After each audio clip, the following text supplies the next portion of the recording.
Hello comparison test viewers, and welcome back to another All Cars Everyday video.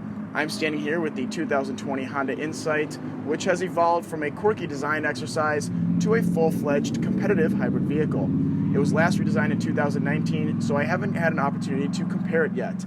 However, I'm curious to see if I, as well as consumers, will take this car as seriously as Honda has, and if it's any competition to its arch nemesis, the Toyota Prius. Speaking of the Prius, here it is in all of its glory. It got a facelift in 2019 that got it a new front fascia, a new rear fascia, and all-wheel drive on some trim levels. However, before we get into this comparison test, I have one slightly stranger competitor to introduce. This is the brand new 2020 Toyota Corolla Hybrid, and it's not an inherently strange car in and of itself. I only say it's weird because I don't think it has a place in Toyota's lineup. They already have the Prius, which is a small hybrid car, and I'm not sure why they need another small hybrid car. The fact that I'm even comparing these two in the same comparison test means that consumers are cross-shopping these two cars, and that could spell bad news for Prius sales. Regardless, I'm still going to find which of these three vehicles is the best. I'm comparing the cars on a scale from 1 to 10 in 7 different categories for a possible points total of 70 at the end of the video. Furthermore, I'm comparing these cars at the low $20,000 price points, which means I'm comparing them at specific trim levels and not adding any options or packages to those trim levels. More specifically, I'm comparing the Toyota Corolla Hybrid LE, the Toyota Prius L Eco, and the Honda Insight EX. With all of that out of the way, let's delve right into this brand new model from Toyota.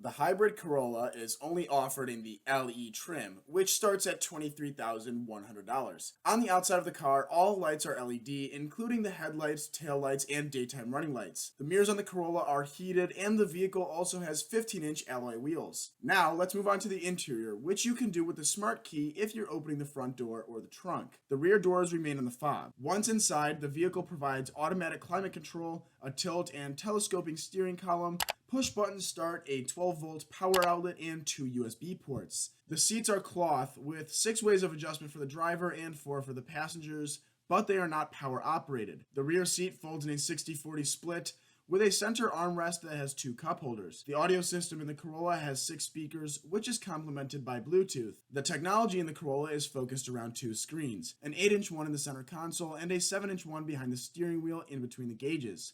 The screen in the gauge cluster relays important information to the driver, like fuel economy, speed, trip distance, outside temperature, and more. The screen in the dashboard has Apple CarPlay and Amazon Alexa, but not Android Auto. The vehicle also has a Wi-Fi hotspot on board, but like other cars with Wi-Fi, it's on a subscription basis. The final interior features that round out the Corolla are hands-free phone access and voice command for the infotainment system. The 2020 Honda Insight EX starts at $24,310 and comes with LED headlights, taillights, and DRLs like the Corolla. It also has the heated outside mirrors and the biggest wheels in test at 16 inches. The smart key on the Honda is called Walk Away with Auto Lock, which is pretty much what it sounds like. The Honda will automatically lock when the driver leaves an 8-foot radius with the key on their person. It's slightly more intuitive than the Corolla's key.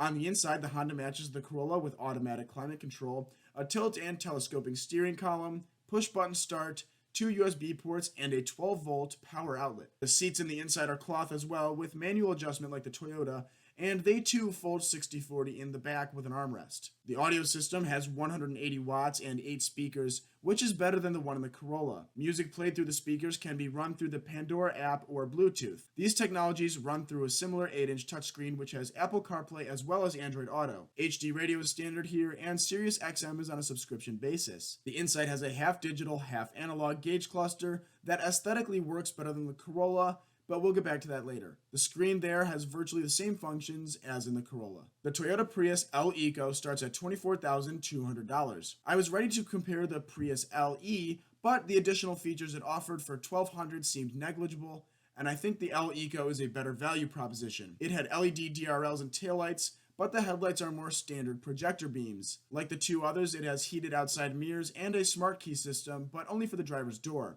The Prius has 15-inch wheels, but it has hubcaps instead of alloys. On the inside, the Prius has a SmartFlow climate control system which is actually a really cool fuel-saving feature. However, it isn't automatic climate control like the other cars have. Instead, it will only heat or cool the areas of the car that are occupied by people. This way, cooling the driver when only that person is in the car is more efficient than cooling the entire car for only that individual. Do not confuse it with dual zone climate control, however, as it cannot do that. It has two USB ports in the rear, one in the front, and a 12-volt power outlet. It has push-button start and a tilt and telescoping steering wheel. Seats are cloth like the other cars, and the driver's seat is 6-way adjustable and the passenger gets 4 ways. The rear seat folds 60-40 and has an armrest, just like the other two cars.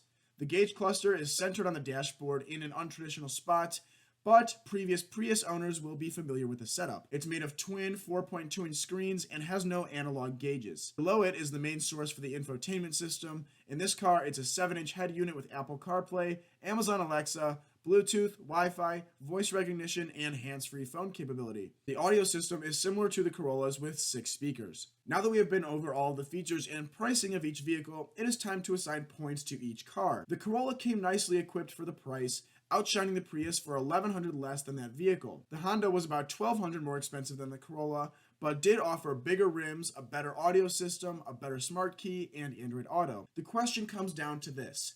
Is that combination of features worth more than $1,200? I think it's about of equal value in the car pricing world, so both the Corolla and Insight get an 8.5 out of 10 for value, and the Prius gets a 7.5.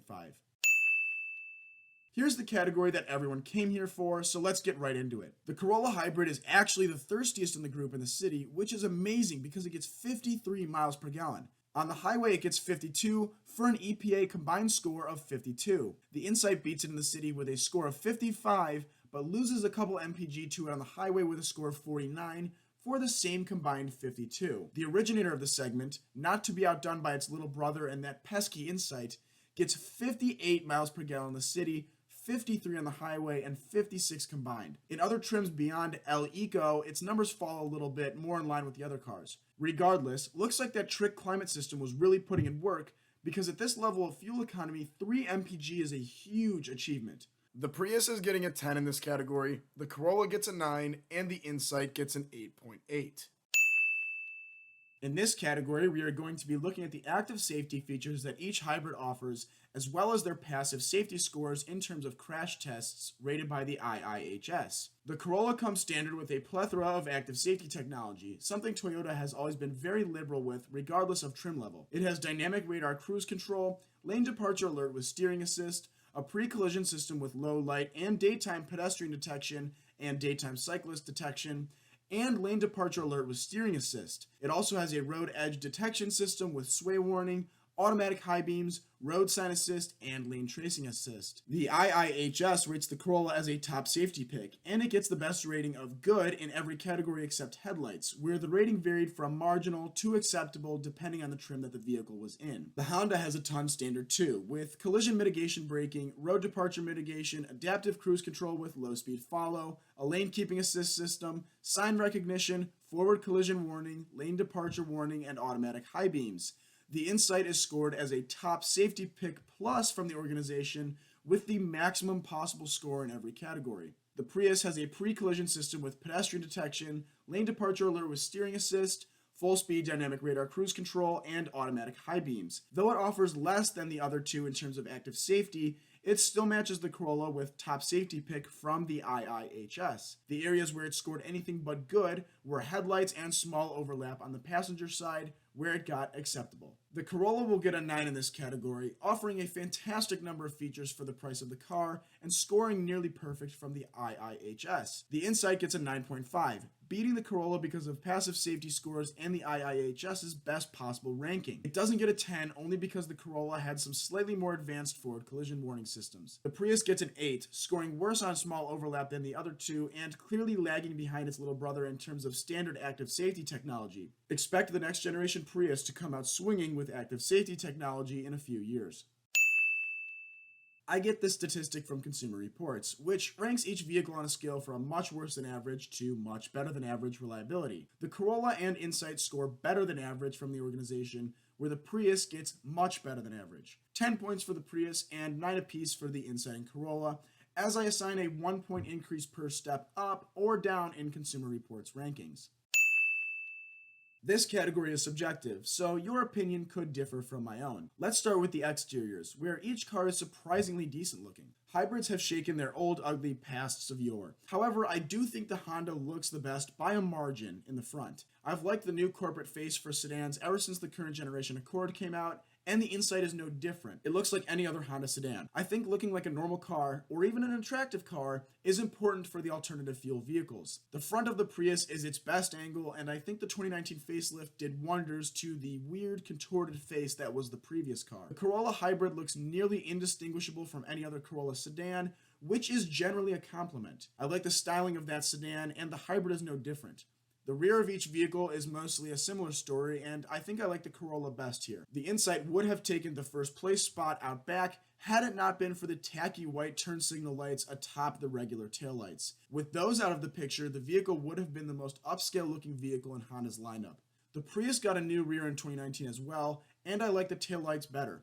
However, this angle of the car is far less attractive, and the lines of the car make it look a little bit like a cockroach. The interiors are more distant. The Honda's the best, it looks luxurious and modern, whereas the Corolla looks more rental grade. The Prius looks like it uses quality materials, and the general structure is better than the Corolla, except I cannot stand the gauge cluster. It's in a location on the dashboard that is not used in any other car that I know of, and it makes the driving position looking down at the steering wheel feel pointless. I'm not sure why Toyota does this in the Prius, as I can't find any tangible benefit for it. It's just weird. Maybe that's why they do it though. I don't know. For styling, the Honda's going to get a 9, the Corolla's getting an 8.7, and the Prius is going to get an 8. The Corolla has a 1.8 liter inline 4-cylinder engine with a 1.3 kilowatt hour battery under the rear seats, and between the gas engine and electric motor, there's a combined total output of 121 horsepower and 105 pound-feet of torque. This powertrain is mated to a continuously variable transmission, or CVT, which has no real gears but instead uses infinitely swappable ratios. Car people don't like these kinds of transmissions, but they're very good for fuel economy.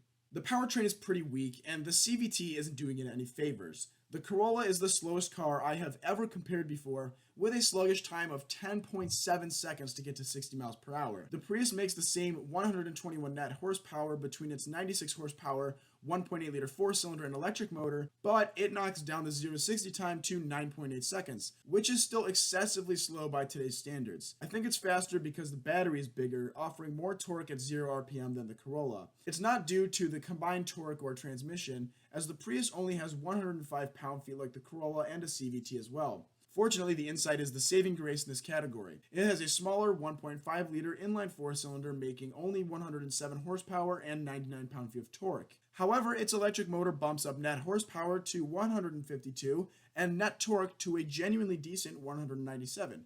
Unfortunately, power is still distributed to the wheels through a CVT. Even so, the Insight blows the doors off the Toyotas with a 0-60 time of 7.7 seconds, which is at least enough to have some passing power and keep up with traffic. The Corolla gets a 6 in this category, the Prius gets a 7, and the Insight gets a 9.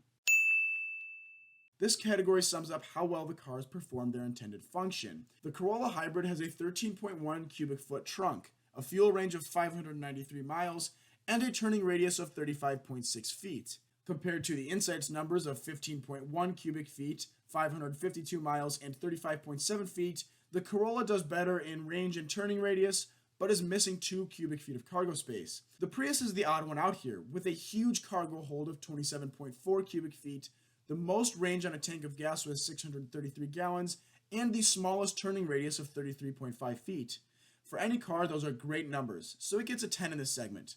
The Corolla gets a 9.3, and the Insight gets an 8.9. Here are the final points for each car. As you can see, the Insight edged out not only the Corolla, but also the almighty Prius as the best hybrid car. Another thing that's noteworthy is that the venerable Prius was able to maintain its lead over its younger brother.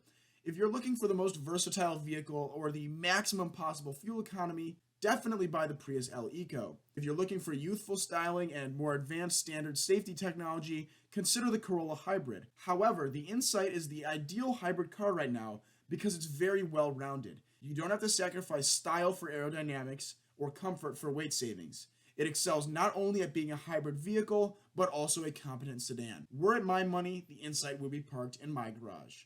Thanks for watching.